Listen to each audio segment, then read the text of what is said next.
کیا فرماتے ہیں علماء کرام، ایک دکاندار کے ساتھ میں نے پارٹنرشپ کی ہے، اس کی دکان کے سامان جو تقریباً 3 لاکھ مالیت کی ہیں اور 3 لاکھ میں نے اسے دیا ہے، اس طرح آپ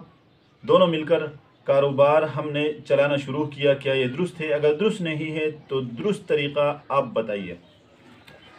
آپ نے ایک دکاندار کے ساتھ پارٹنرشپ کی ہے، 3 لاکھ روپے کے سامان اس کے دکان کے اندر پڑے ہیں اور آپ نے بھی 3 لاکھ روپے دیا، اندازہ لگا کر 6 لاکھ کا اب کاروبار شروع ہو گیا، تو یہ آپ کا یہ طریقہ درست نہیں ہے۔ اس لیے کہ پارٹنرشپ جو شراکت ہے اسلام میں، مشارکہ یا شرکت یا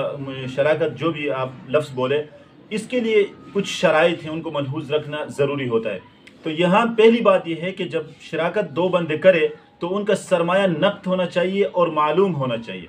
یعنی جو سرمایہ آپ نے لگایا 3 لاکھ کا وہ نقد ہے، لیکن آپ کے دوست کا جو سرمایہ ہے وہ نقد نہیں ہے، سامان کی صورت میں ہے، لہٰذا یہ درست نہیں ہے۔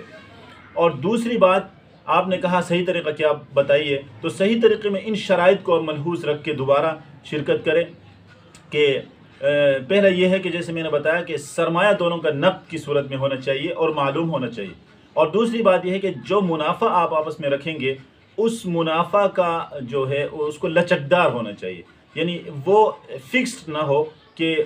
منافع زیادہ ملے یا کم ملے، ایک بندے کو جو اجرت آپ دے رہے ہیں، منافع دے رہے ہیں، وہ ایک ہی ہو، اس طرح نہ ہونا چاہیے۔ مثلا 5,000 ایک کے لیے مقرر کیا، 10,000 مقرر، یہ طریقہ درست نہیں ہے، بلکہ اس کا طریقہ فیصد کے حساب سے ہونا چاہیے۔ مشاع کہتے ہیں فیصد کے حساب سے،